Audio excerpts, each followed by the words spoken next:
Hello and welcome, and this is Peter. The first thing I want to do is say thank you very much for listening to this audio. I really appreciate you. Thank you for listening. In this audio, what I'm going to talk about is just another short story, another short anecdote, just to demonstrate to you that this whole idea, this whole journey I'm about to take you down is not a one-off fluke for me or a two-off fluke for the woman I mentioned in the last one.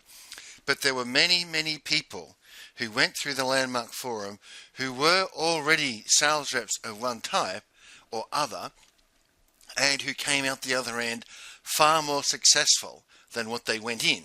Okay. Now in a previous audio, I mentioned Gerald Groom, and Gerald Groom being in our insurance branch in IBM. Well, Gerald got about half of the sales reps in the insurance branch to go and do the Landmark Forum at some point. And some of them went on to do quite amazing things. I mean, some of them were already very successful salespeople. I mean, to become a sales rep in the IBM insurance branch, you already had to be pretty good, right?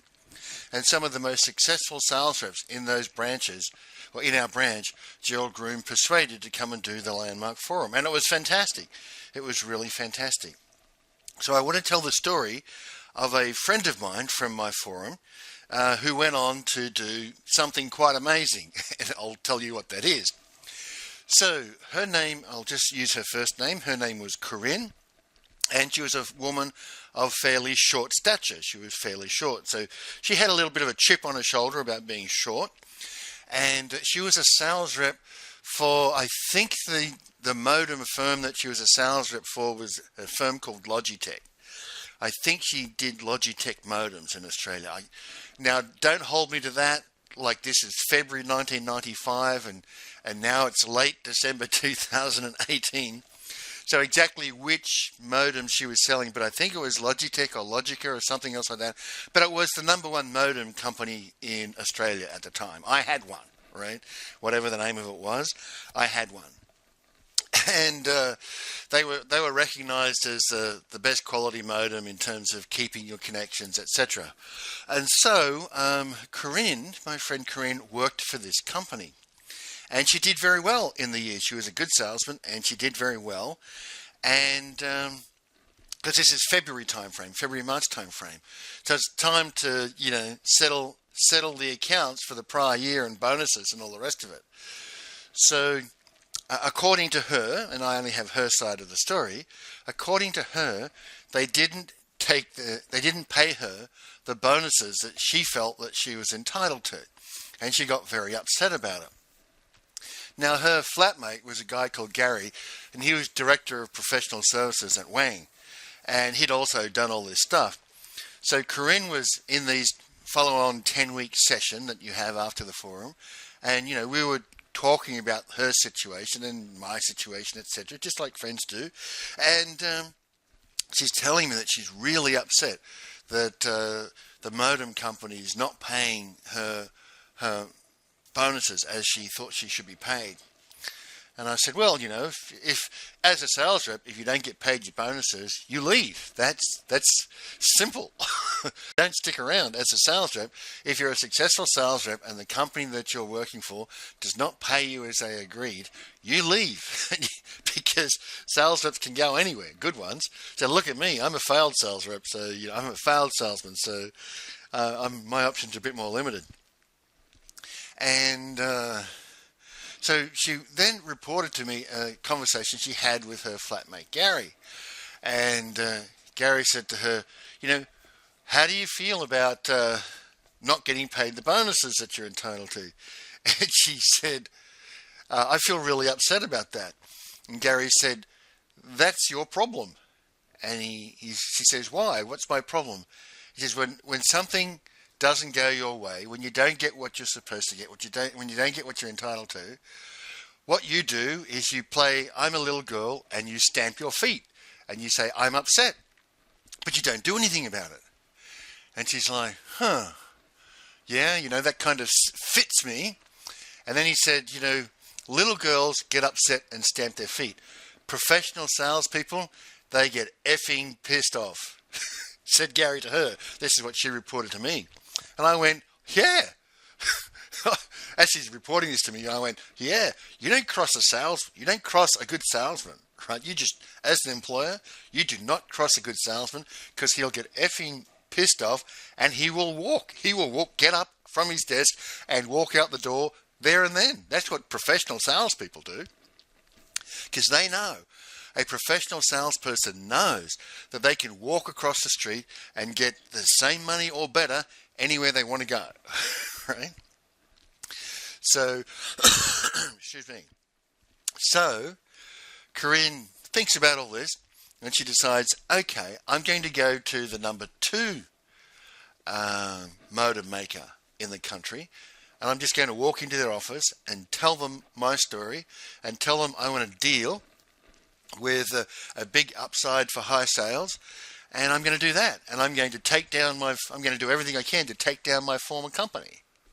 And she did. After the next about 2 years, it's like 1995, after 2 or 3 years, Banksia had become the number 1 modem seller in the country, and Corinne was the number 1 seller of modems in the country, right? That was her first big sales achievement. And she did it because her way of being was transformed. Her way of being went from, I'm a little girl and I'm upset and I'm going to stamp my feet, but I'm not really going to do anything, to I'm a professional salesperson and I'm going to get pissed off and I'm going to go over the road and I'm going to see to it that these people who didn't pay me properly pay the price for doing that. I'm going to put them out of business. And she did. The number 1, what was the number 1 motor maker, eventually shut up shop in Australia, right?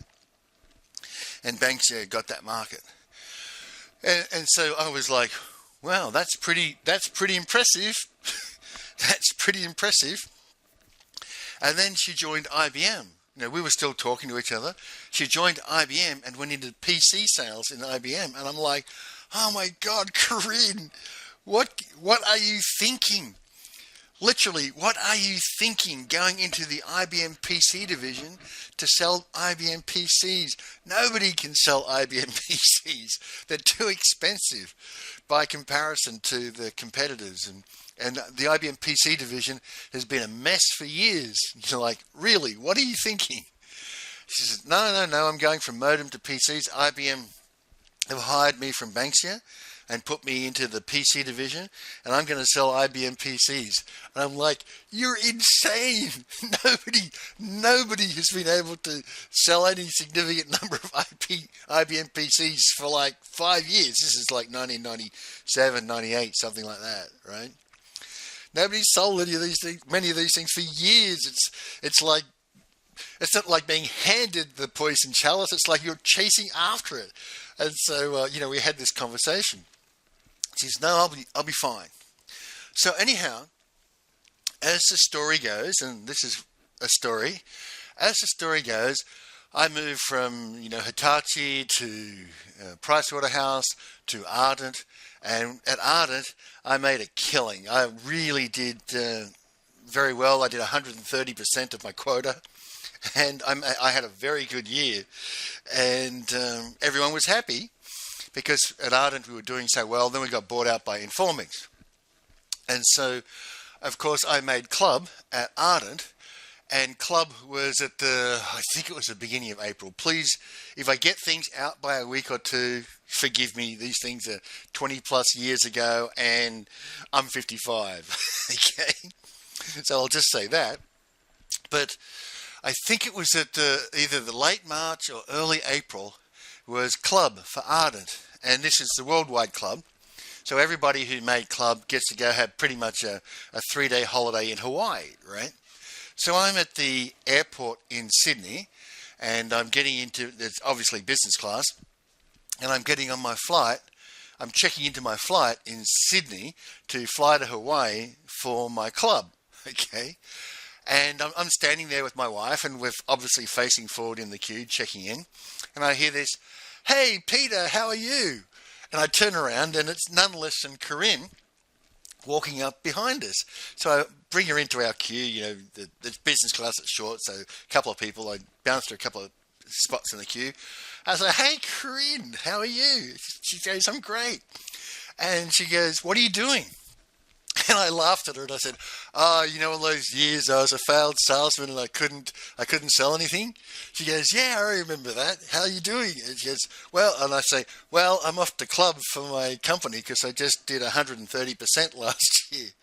And she's like, wow, that's fantastic, 130%. I said, yeah, I got a good deal going in, but even so, I'm very pleased, and I've had my best year ever, and I'm off to club, and I'm enjoying myself. So that's pretty good.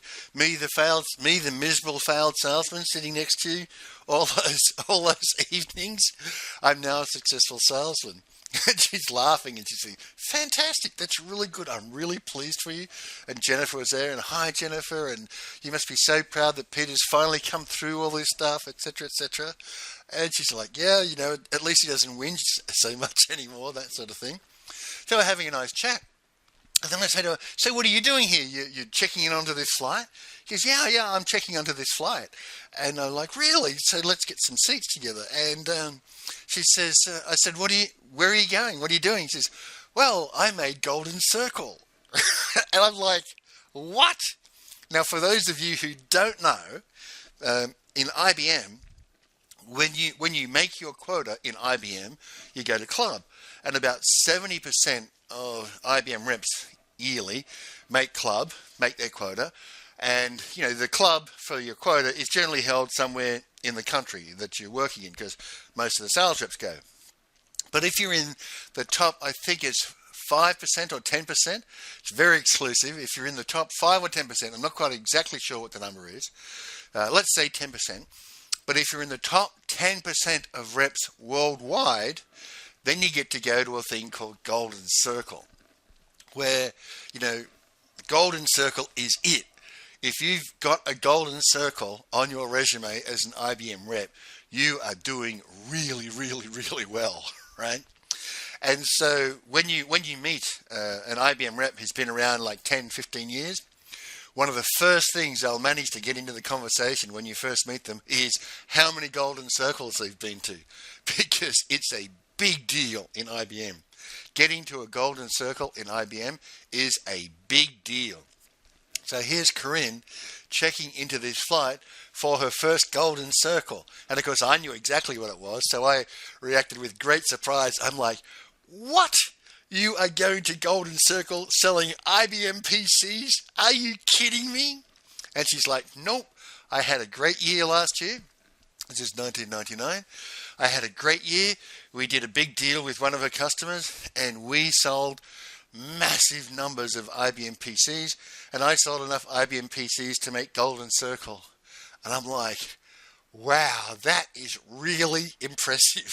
Like, that is really impressive, because the IBM PC division, that was a dog with fleas by that time.